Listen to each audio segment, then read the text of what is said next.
तो सूर्य राहु के साथ रहे हैं, सूर्य ग्रहण दोष में रहे हैं पिछले 30 दिन। बैसाखी की रात्रि सूर्यदेव का राशि परिवर्तन हो चुका है।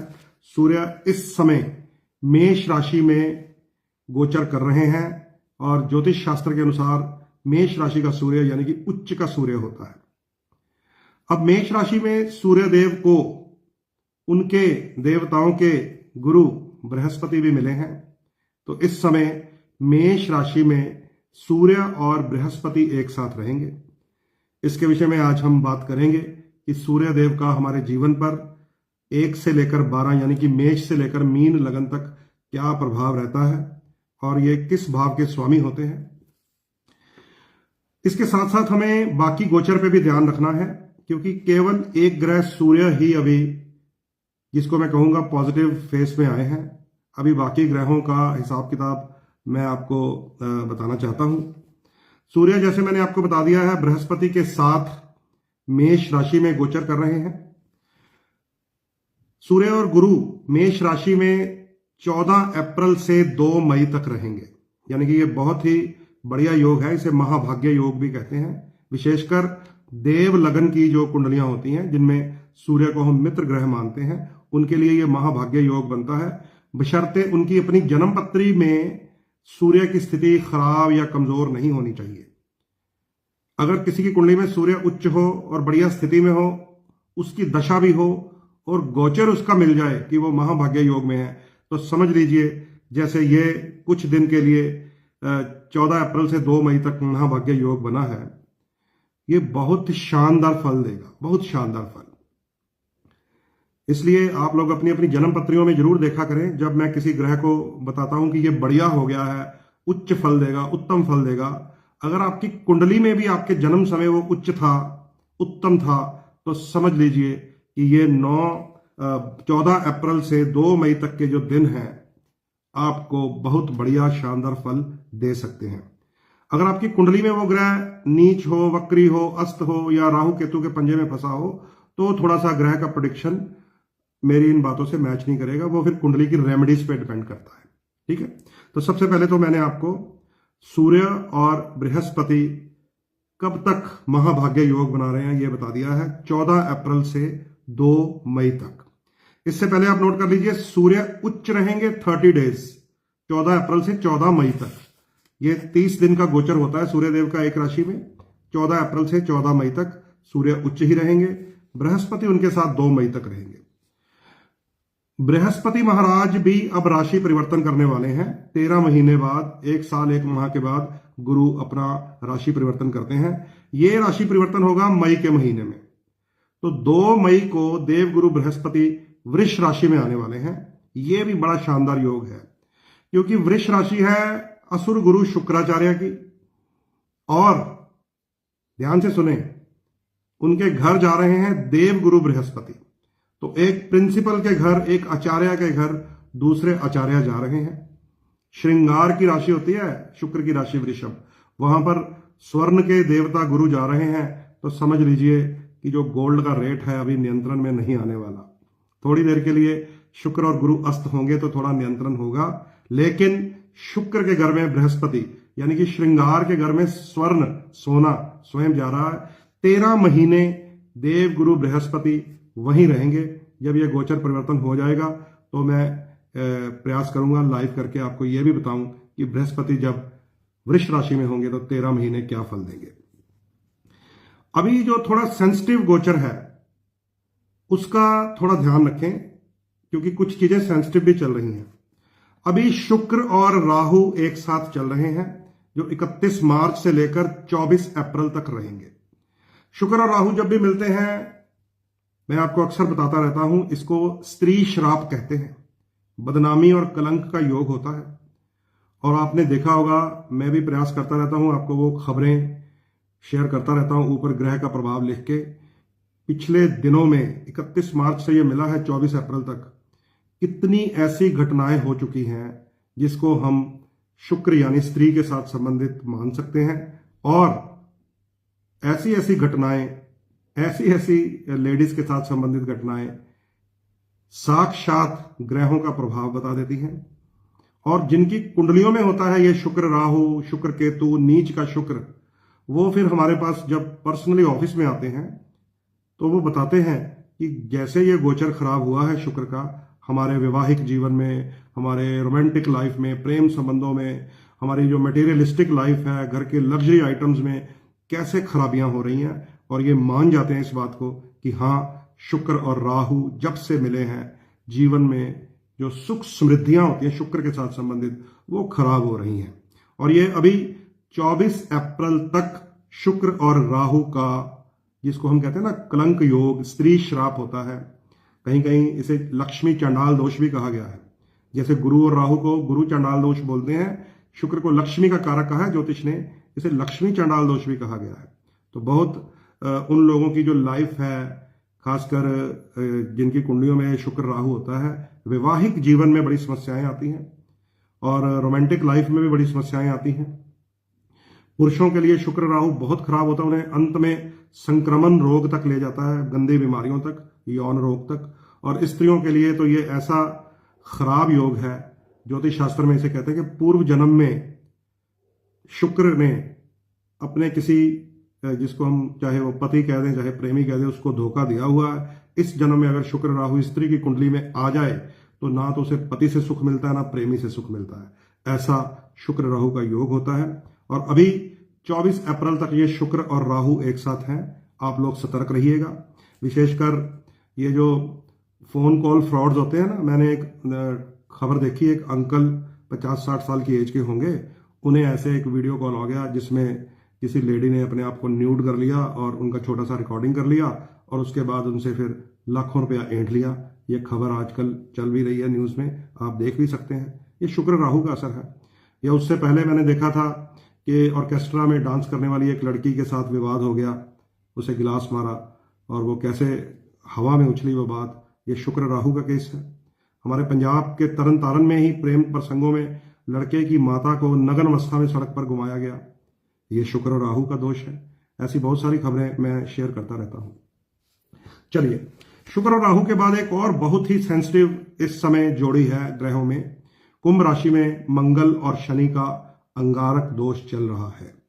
ये अंगारक दोष भी 23 अप्रैल तक रहेगा, यानी कि शुक्र राहु और मंगल शनि दोनों सेम डेट तक अभी इफेक्टिव है। अब मंगल अग्नि होती है, शनि तेल होता है। आप सबको पता ही है, जब शनिदेव के मंदिर जाते हैं तो तेल चढ़ाते हैं और मंगल अग्नि का कारक है। अग्नि और तेल मिलने से अंगारा भड़कता है और आपने देखा होगा अनगिनत अग्निकांड हुए हैं। मैं तो लगभग जब भी फेसबुक खोलता था तो रोज मेरे सामने, पता नहीं ये या तो मेरी बात सुनकर ये एल्गोरिदम जो होता है वो कैच कर जाता है, इतने अग्निकांड आ रहे हैं। मैं रोज आपको फिर शेयर करता हूं, ऊपर लिख के, ये है अंगारक दोष का प्रभाव।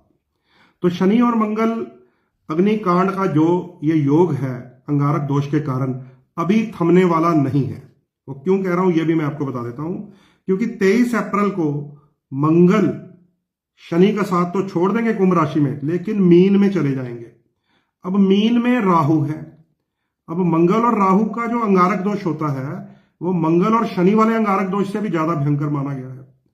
असल में जो अंगारक दोष शब्द है ज्योतिष में, वो मंगल राहु को बोला गया है। मंगल शनि को तो हम लोगों ने प्रैक्टिकली जब पढ़ा कि मंगल शनि में भी वही रिजल्ट मिलता है। विशेषकर मैं अपनी बात करूंगा, अन्य एस्ट्रोलॉजर की नहीं।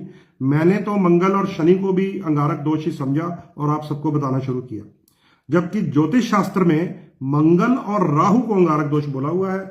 और ये 23 अप्रैल से 1 जून तक और भी भयंकर रूप लेता जाएगा। जैसे जैसे मंगल राहु की तरफ बढ़ रहा है वैसे वैसे बड़े युद्ध होने की संभावनाएं मैं अपनी पिछली वीडियो में भी आपको बता चुका हूं, आपको यूट्यूब में मिल जाएगी कि जैसे जैसे मंगल राहु की तरफ जाएगा कोई बड़ा युद्ध होगा, बड़े अग्निकांड होंगे।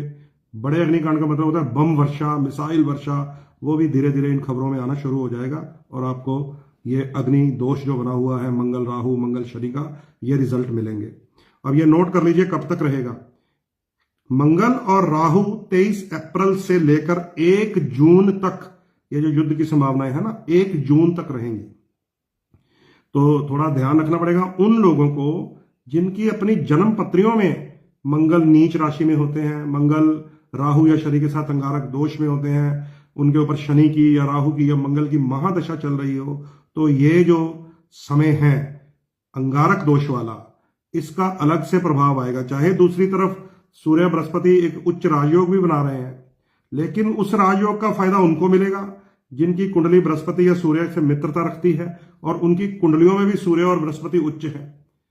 ये जो राहु और मंगल का दोष है, ये उन लोगों के लिए नुकसानकारी हो सकता है जिनकी कुंडलियों में भी मंगल शनि या मंगल राहु का अंगारक दोष हो। तो अभी थोड़ा सतर्क रहिएगा। 1 जून तक मंगल और राहु का अंगारक दोष है। इसमें जो बड़े बम वर्षा होनी है, मिसाइल वर्षा होनी, वो तो नियंत्रित नहीं कर सकते, लेकिन हम अपने जीवन के ऊपर नियंत्रित कर सकते हैं। सबसे आसान होता है अपनी वाणी को लो टोन में रखना, गाड़ी धीरे चलाना, सीढ़ियां धीरे उतरना, बहसबाजी में नहीं पड़ना, जहां 2-4 वाद विवाद की बातें हो रहे हो वहां से जल्दी से उठकर निकल लेना। यही इसका इलाज है मंगल शनि मंगल राहु का। अन्यथा ये खाम खा की लड़ाई होती है, ये बिना बात का झगड़ा पैदा हो जाता है जब मंगल और राहु या मंगल और शनि इफेक्टिव होते हैं गोचर में भी और कुंडली में भी खराब हो। आइए बुध ग्रह की भी बात कर लेते हैं। बुध ग्रह भी इस समय जब मैं आपसे बातें कर रहा हूं अस्त भी हैं और वक्री भी हैं और नीच भी हैं। बहुत खराब अवस्था मानी गई है ये बुध की, क्योंकि बुध भी मीन राशि में है। बुध को मीन राशि में नीच माना जाता है और वहां भी राहु है। तो ये बुध और राहु का योग जो है 9 अप्रैल से लगा है, 10 मई तक रहेगा। इसलिए जिनकी कुंडलियां बुध के साथ संबंधित होती हैं, विशेषकर 2 राशियां बुध की हैं, मिथुन और कन्या, या जितने दैत्य श्रेणी के लोग जिनको बुध हम त्रिकोण का स्वामी मानते हैं, योग कारक मानते हैं, उनके लिए बुध की भी ये स्थिति अच्छी नहीं है। तो यहां पर आप नोट कर लीजिए, बुध ग्रह 19 अप्रैल तक तो रहेंगे अस्त और 25 अप्रैल तक रहेंगे वक्री और 10 मई तक रहेंगे नीच। तो जिन लोगों की कुंडलियां मिथुन लगन, कन्या लगन, वृषभ लगन, तुला लगन, मकर लगन और कुंभ लगन है, उनके लिए त्रिकोणपति बुध अच्छी अवस्था में नहीं है। जितने दैत्य श्रेणी के लोग हैं ना, ध्यान से समझे, आपको 3 ग्रहों ने शुभ प्रभाव देना होता है, बुध ने, शुक्र ने और शनि ने। बुध के बारे में मैंने आपको बता दिया, अच्छी पोजीशन में नहीं है। कब तक? 10 मई तक आपका एक ग्रह खराब। शुक्र मैंने आपको बता दिया राहु के साथ कलंक दोष में चल रहा है। कब तक? 24 अप्रैल तक आपका दूसरा ग्रह भी खराब शुक्र। और तीसरा शनि, जो आपकी कुंडली की पावर होता है, वो भी तो मंगल और शनि का अंगारक दोष चल रहा है, वो भी लगभग 23-24 अप्रैल तक रहेगा। तो दैत्य श्रेणी वालों के तीनों योग कारक ग्रह इस समय शुभ अवस्था में नहीं है। तो जब हम प्रैक्टिकल पर्सनली लोगों की कुंडलियां देखते हैं, उनके जब प्रश्न पूछते हैं, लगभग सभी जिनकी कुंडलियां दैत्य श्रेणी की हैं हमारे पास परेशान होकर ही आते हैं, क्योंकि वो ग्रह जो आपको सपोर्ट करने वाले, आपको बचाने वाले, आपके लगन के स्वामी, पंचम के स्वामी, नवम भाग्य के स्वामी बुध, शुक्र और शनि सभी गोचर में इस समय अपसेट हैं, खराब अवस्था में चल रहे हैं। तो थोड़ा ध्यान रखिएगा भाई, क्योंकि बुध भी अभी अच्छा नहीं है। बुध ग्रह जो है 17 दिन थोड़ा और भी परेशान करेंगे। बुध, राहु और मंगल का त्रिग्रही योग बनेगा, वो बनेगा 24 अप्रैल से 10 मई तक। तो यह भी शुभ नहीं है, क्योंकि 24 अप्रैल को जब मंगल मीन में जाएंगे और बुध और राहु के साथ मिल जाएंगे। और ये नोट कर लीजिए, बुध मंगल वो भी राहु के साथ, ये बहुत ही एक जालिम योग बनता है, क्योंकि हम लोगों को चांस मिलता है ऐसी जन्म पत्रियां देखने का जो क्रिमिनल्स होते हैं, जो मर्डरर्स होते हैं, जो बहुत जालिम प्रकार के लोग होते हैं, उनकी कुंडलियों में राहु, मंगल और बुध मैंने एक साथ देखा है। और ये योग भी बनेगा अब 24 अप्रैल से लेकर 10 मई तक। राहु, मंगल और बुध एक साथ रहेंगे मीन राशि में। अच्छा नहीं है, क्योंकि जो मंगल है वो वृश्चिक और मेष राशि का स्वामी है, जो देव श्रेणी में आते हैं। जो बुध है वो मिथुन और कन्या राशि का स्वामी है, जो दैत्य श्रेणी में आते हैं। और जो राहु है वो एक ऐसा असुर है जिसने अमृत पान किया हुआ है, लेकिन अपनी हठ धर्मिता, अपनी नेचर उसने नहीं छोड़ी, वो खराब करता है देवताओं को। तो यहां पर 24 अप्रैल से 10 मई वाला योग वो भी शुभ नहीं है। उसमें भी हत्याएं, मर्डर, लड़ाई झगड़े, बिना बात बिना कारण लूटना, पाटना, काटना, ये मंगल बुध राहु वाले लोग करते हैं। अगर कुंडलियों में आपके हुआ तो थोड़ा सतर्क रहिएगा, बचकर रहिएगा। उधर ये मंगल राहु का अंगारक दोष जो है वो 1 जून तक इफेक्टिव रहेगा, जो किसी बड़े युद्ध की संभावनाएं हैं, जीवन में बड़ी उथल पुथल की संभावनाएं होती हैं, एक्सीडेंट, ऑपरेशन, सर्जरी, ये सब मंगल, क्योंकि ब्लड होता है हमारा, मंगल रक्त का कारक है, शनि लोहे का कारक है, ये सारा खराबियों का योग अभी मंगल और राहु के कारण चलेगा। शुक्र राहु मैंने बता दिया है, 24 अप्रैल तक थोड़ा संयम रखें, क्योंकि जब तक शुक्र और राहु खराब है ये कहीं ना कहीं से राह चलती परेशानी ले आता है, बदनामी और कलंक का योग बनता है, विशेषकर शुक्र यानी स्त्री के कारण। तो ये कुछ योग ऐसे हैं जो हमें समझने चाहिए। अच्छा चलिए आपको शनि की स्थिति भी बता देता हूं। शनि देव इस समय कुंभ राशि में गोचर कर रहे हैं। शनि यहां पर रहेंगे कब तक? 30 मार्च 2025 तक शनि कुंभ राशि में रहेंगे।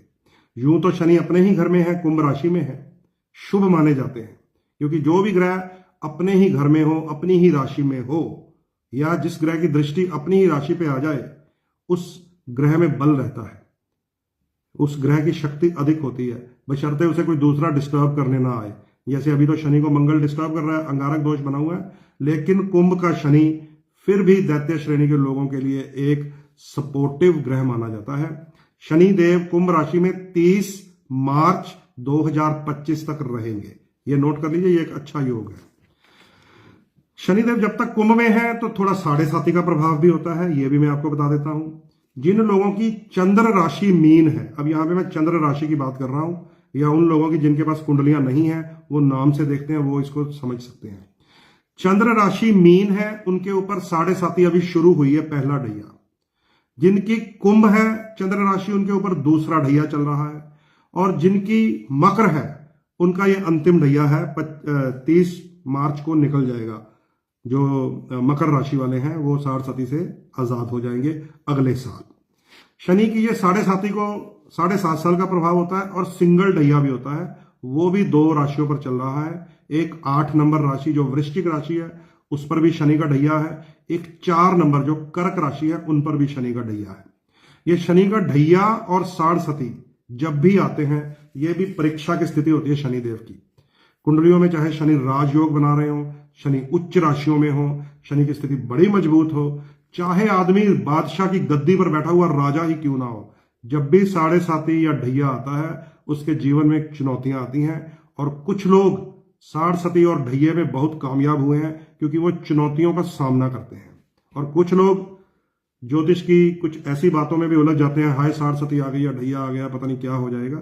ऐसा कुछ नहीं होता, इनको समझने की आवश्यकता है। जिसने एस्ट्रोलॉजी को सिस्टम वाइज समझ लिया उसके लिए ये एक खजाना है, और जिसको ये बातें पता ही नहीं है, समझ में नहीं आ रही, या समझना भी नहीं चाहते जो लोग, उनके लिए ये बातें सर से ऊपर निकल जाती हैं। फिर वो कहते हैं ये ऐसी झूठी बातें हैं, पखंड है, ये है वो। जिनको समझ नहीं आती, जो समझ लेते हैं वो इसको वेल यूज करते हैं, इसका ऐसा प्रयोग करते हैं कि जीवन में वो रंक से राजा भी बन जाते हैं, अगर किसी को ये कलर थेरेपी सिस्टम समझ आ गया।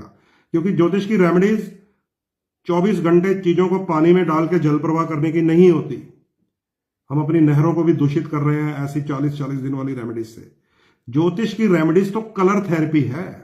जिसको ये समझ आ गई उसके जीवन में कुछ ही दिनों में परिवर्तन शुरू हो जाता है। तो ये सारे खेल को आप समझ लीजिए। शनिदेव की 7.5, शनिदेव का ढैया, जीवन में एक बार फुल स्पीड पे चलती हुई गाड़ी पे ब्रेक लगाता ही लगाता है। आपको उस ब्रेक पीरियड में क्या क्या करना है, जिसको ये समझ आ गई वो राजा बनता है। और ये 30 मार्च 2025 तक अभी ढैया और 7.5 का प्रभाव रहेगा, चाहे वो कर्क राशि हो, चाहे वृश्चिक राशि हो, चाहे मकर हो, कुंभ हो या मीन हो। 30 मार्च 2025 तक शनिदेव का ब्रेक के ऊपर पैर है, ध्यान रखें। चलिए कौन रह गया अब? चलिए राहु केतु की बात भी बता देते हैं आपको। राहु और केतु जिन्हें छाया ग्रह कहा गया है, छाया ग्रह, ज्योतिष शास्त्र पढ़ेंगे, छाया ग्रह है राहु केतु। बड़े बड़े जो वैज्ञानिक है उनकी दूरबीन से दिखाई नहीं देते, लेकिन जिस दिन सूर्य को ग्रहण लगा होता है उस दिन सब लोग आकाश की तरफ देख रहे होते हैं। क्यों? कौन लगाता है ये ग्रहण? ये वही छाया है जो सूर्य या चंद्रमा के सामने आ जाती है और सूर्य ग्रहण लगता है या चंद्र ग्रहण लगता है। और इस छाया का इतना जबरदस्त प्रभाव है, जब भी चंद्रमा या सूर्य को ग्रहण लगता है उसके 27 से 40 दिन तक अचानक भूकंप आते रहते हैं। मैंने पिछली 25 साल की ये स्टडी कर ली है, 25 साल। अचानक भूकंप आते हैं जब सूर्य या चंद्रमा की रोशनी चाहे कुछ क्षणों के लिए, कुछ मिनटों के लिए, या जैसे अभी सूर्य ग्रहण लगा था 4-5 घंटों के लिए, जब पृथ्वी तक नहीं पहुंच पाती सूर्य के आगे चंद्रमा के आने से, तो वो जो छाया बनती है, काली छाया, उसी को राहु कहते हैं। वही पॉइंट केतु होता है। वैज्ञानिक ढूंढ रहे हैं कि ऋषि मुनियों ने हजारों हजारों हजारों वर्ष पहले कैसे जान लिया कि ये बृहस्पति पीले रंग का है, उसके अंदर गुरुत्वाकर्षण शक्ति है। ये शनि जो है इसका रंग काला है, मंगल का रंग लाल है। आज भी मंगल के ऊपर जो यान गया है वहां पे लाल मिट्टी पाता है। अब ये बहुत परेशान है हमारे वैज्ञानिक कि राहु और केतु उन्हें तो दिखाई नहीं देते। भारतीय ज्योतिष शास्त्र में महर्षि पराशर के युग से लिखे हुए हैं। तो ये वही हैं जो सूर्य और चंद्रमा को ग्रहण लगाते हैं। इन्हें छाया कहा गया है। ये पिंड ग्रह नहीं है, ये आपको दिखाई देने वाले भी नहीं है। इनका प्रभाव हमारे जीवन पे आता है। यही राहु केतु हैं जो किसी भी ग्रह के साथ मिल जाए तो उसे श्रापित कर देते हैं। उसी को पितृदोष कहते हैं हम लोग। बहुत सारी कुंडलियों में सूर्य राहु, सूर्य केतु हो तो वो सूर्य ग्रहण दोष है, पितृदोष बन गया। चंद्र राहु, चंद्र केतु है तो वो चंद्र ग्रहण दोष है, वो भी पितृदोष बन गया। मंगल और राहु मिल जाए तो वो अंगारक दोष है, जिसका संबंध भाइयों के साथ होता है। सूर्य का पिता के साथ, चंद्र का माता के साथ, मंगल का भाइयों के साथ होता है। बृहस्पति के साथ राहु आ जाए तो उसे गुरु चंडाल दोष कहा गया। इसका संबंध दादा, टीचर, गुरु, अध्यापक के साथ होता है। बुध के साथ राहु आ जाए तो उसे जड़ दोष कहा गया है। इसका संबंध बहन, बुआ, बेटी के साथ जोड़ा गया है। ये पितृदोष होते हैं। जिनका बुध राहु है, समझ लीजिए पूर्व जन्म में उन्होंने इन रिश्तों को खराब किया हुआ है। इस जन्म में वही बुध आपके घर में चाहे बेटी बन के आ जाए, बुआ बन के आ जाए, बहन बन के आ जाए, अपना हिसाब किताब पूरा करेगा।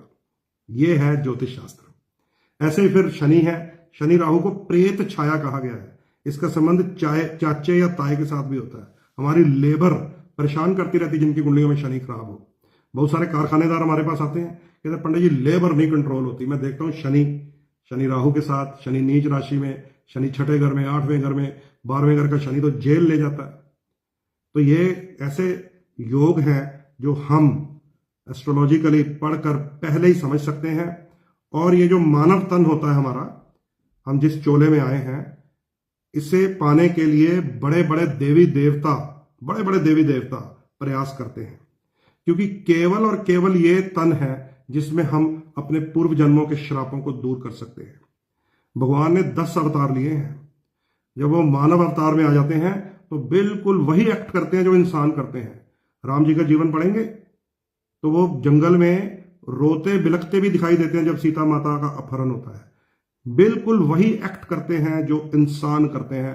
मानव चोले में आकर भगवान ने भी मुक्ति प्राप्ति की इच्छा प्रकट की हुई है। तो ये जो मानव जीवन होता है और ये जो ज्योतिष है, इसके 2 रूप हैं। एक तो है आध्यात्मिक ज्योतिष जो असल सच्चाई है। एक फिर आजकल का ज्योतिष है, गाड़ी कब आएगी, घर कब आएगा, लड़का कब पैदा होगा, वीजा कब मिलेगा, बच्चे कितने होंगे, पत्नी अच्छी होगी कि नहीं होगी। इसका असली ज्योतिष के साथ कोई संबंध लेना देना नहीं है कि आपकी गाड़ी कब आएगी, आपके बच्चे कब होंगे, आपकी नौकरी में तरक्की कब। इसका हमारे असली ज्योतिष से कोई लेना देना नहीं है। हमारी असली ज्योतिष है कि हमें मुक्ति कैसे मिलेगी, हमारी कुंडली में कौन सा ग्रह दोष बना रहा है, उसका संदेश क्या है, हम अपने जीवन को किस प्रकार ढाल लें कि हमें मुक्ति प्राप्त हो जाए। इसीलिए तुलसी बाबा ने कहा है, बड़े भाग मानुष तन पायो। ये मानुष तन पाकर ही इंसान मुक्ति की तरफ जा सकता है, देवी देवता के रूप में नहीं जा सकता। ठीक है, तो ये जो राहु और केतु है, इसकी बात करते हैं तो इंटरेस्टिंग शुरू हो जाती है बातें। राहु अभी मीन राशि वालों को सता रहे हैं और केतु कन्या वालों को। कब तक सताएंगे इसकी डेट बता देता हूं। 19 मई 2025 तक राहु मीन राशि में रहेंगे, केतु कन्या राशि में रहेंगे। और 19 को जब इसका राशि परिवर्तन होगा तो बाकी सारे ग्रह आगे चलते हैं, 1 2 3 4 ये उल्टा चलते हैं। तो ये मीन से निकलकर पीछे जाएंगे। कुंभ राशि वालों के लिए चुनौतियां शुरू हो जाएंगी और केतु सिंह राशि में चले जाएंगे। तो ये भी नोट कर लीजिए, 19 मई 2025 के दिन राहु और केतु का राशि परिवर्तन है। 30 मार्च 2025 के दिन शनिदेव का राशि परिवर्तन है। अगले महीने बहुत बढ़िया एक राशि परिवर्तन आ रहा है। देव गुरु बृहस्पति वृष राशि में जा रहे हैं। देवताओं के गुरु, असुरों के गुरु के घर जा रहे हैं। बहुत इंटरेस्टिंग, बड़ा रोचक योग होता है, इसके विषय पे भी बात करेंगे। ये सारा गोचर मैंने आपको बता दिया है। आज वैसे जो मेरा टॉपिक तो सूर्य देव का है, अभी देखता हूं अगर कितने टाइम का हमारा लाइव हुआ है तो सूर्य पे भी बात कर लेंगे। हाँ, ये भी आप समझ लीजिए, ये जो आप देखते हैं ना गोल्ड का रेट कैसे जबरदस्त तरीके से बढ़ता जा रहा है, तो ये भी मेरी पुरानी वीडियो में आपको सारी प्रोडिक्शन मिल जाएंगी। अब ये थोड़ा सब पूछते हैं पंडित जी कुछ कंट्रोल होगा कि नहीं होगा? अभी होगा तो नहीं भैया, क्योंकि गुरु ग्रह श्रृंगार के घर जा रहे हैं वृषभ राशि में, लेकिन बीच में शुक्र और बृहस्पति दोनों अस्त होंगे, जिसको तारा डूबना कहते हैं। जब तारा डूबता है ना, तब इन चीजों पर, श्रृंगार संबंधित चीजों पर थोड़ी ब्रेक लगती है। ये नोट कर लीजिए। शुक्र अस्त होंगे 24 अप्रैल से लेकर 7 जुलाई तक, नोट कर लीजिए, तारा डूबना जिसको कहते हैं हम लोग। और गुरु अस्त होंगे 6 मई से लेकर 24 जून तक। एक समय जब गुरु और शुक्र दोनों अस्त हो जाएंगे 6 मई से 24 जून तक, पूर्ण तारा डूबा होगा, तब इन लग्जरी वरी आइटम के रेट्स में थोड़ा बहुत डाउनफॉल आता है। लेकिन कितना आ जाएगा? अगर हो ही 80 गया तो 1000 कम भी हो गया तो आप कहेंगे 79 भी तो ज्यादा ही है, तो यह काबू आने वाला नहीं है। ठीक है, सो मित्रों, ये था गोचर। गोचर में मंगल शनि और मंगल राहु का जो मेल है वो बहुत अभी लंबा चलेगा, 1 जून तक। तो वो जो युद्ध का कारक है, झगड़ों का कारक है, एक्सीडेंट सर्जरी का कारक है, उससे तो आप स्वयं थोड़ा सतर्क रहिएगा। अपनी अपनी कुंडलियों वाला भी मंगल शनि मंगल राहु अवश्य देखिएगा। अभी जो एक अच्छा योग है जिसके बारे में मैं चाहता हूं कि थोड़ी राहत भरी बात आपको बताई जाए, क्योंकि खराब योग पिछले काफी देर से चल रहे हैं और काफी परेशानियां हम झेलते हुए आ रहे हैं। तो how to use positive planet, उसका प्रयोग हम कैसे करें अगर कोई गोचर में शुभ हो, उसका प्रभाव सबसे पहले हमें पता होना चाहिए, हमारी कुंडली के लगन अनुसार कैसा है, और फिर हम क्या उसका प्रयोग करें कि वो जो कुछ दिन है, चाहे उधर मंगल शनि लड़ाइयां करवाएंगे, चाहे शुक्र राहु तलाक करवा रहा है, लेकिन अगर सूर्य उच्च हो रहे हैं तो हमें कुछ ना कुछ प्रयास करके अपने आत्मविश्वास को बढ़ाना चाहिए, क्योंकि सूर्य आत्मविश्वास का कारक है। आत्म सम्मान को बढ़ाना चाहिए, सूर्य शक्ति का कारक है। तो ये आइए अब सूर्य की बात करते हैं। जरा मैं चेक कर लूं कि कहां पहुंचा है हमारा लाइव। 37 मिनट्स, चलिए कोई बात नहीं, आधा घंटा और लाइव कर लेते हैं।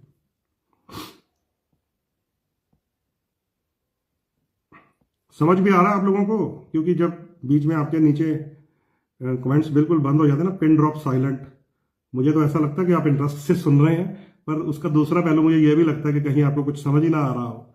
मैं ऐसे ही राग गाता जा रहा हूं और आप सुनते जा रहे हैं। अगर कुछ समझ आ रहा है या नहीं भी समझ आ रहा तो भी आप कमेंट में लिखें, तो मैं उसको भी देखूंगा कि कैसे मैं प्रयास करके आप सबको समझा सकूं, क्योंकि नीचे पिन ड्रॉप साइलेंट हो जाती है।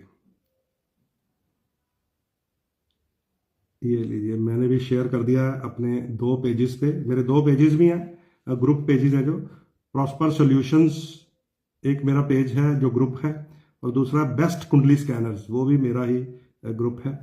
तो मैंने उधर भी इसको शेयर कर दिया, आप लोग भी शेयर कर लिया कीजिए, क्योंकि ये जो गोचर मैं आपको बता रहा होता हूँ ना, बड़ी मुश्किल से इसको कैलकुलेट करके आप तक मैं लेके आता हूं। और अगर आपको शौक है एस्ट्रोलॉजी को समझने का, सुनने का, तो आप लोग भी इसको शेयर किया कीजिए। और इसका यह भी फायदा है कि आप इसको बाद में आराम से रात को भी सुन सकते हैं अगर आपने शेयर किया होगा। ठीक है, 50 कमेंट्स हैं, 50 लाइक्स हैं, और अभी 8-10 शेयर भी आप लोगों ने किए। शेयर कम करते हैं आप लोग। चलिए, उम्मीद है आपको समझ आ रहा होगा।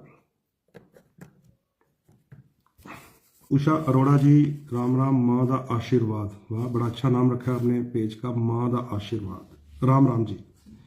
आइए, अब करंट गोचर तो मैं आपको बता चुका हूं, उनमें प्लस और माइनस दोनों चल रहे हैं। इसे आप स्वयं समझिए, स्वयं की कुंडलियां देखिए। आपकी कुंडली में अच्छा या बुरा योग चल रहा है तो उसको आप समझ सकते हैं कि कैसे हम उसको बचाव की स्थिति में भी जा सकते हैं या लाभ की स्थिति में भी जा सकते हैं। अब सूर्य देव की बात करते हैं, जो 14 अप्रैल को उच्च राशि में आ गए हैं। सूर्य देव के बारे में आप जान लीजिए, सूर्य देव सिंह राशि के स्वामी होते हैं।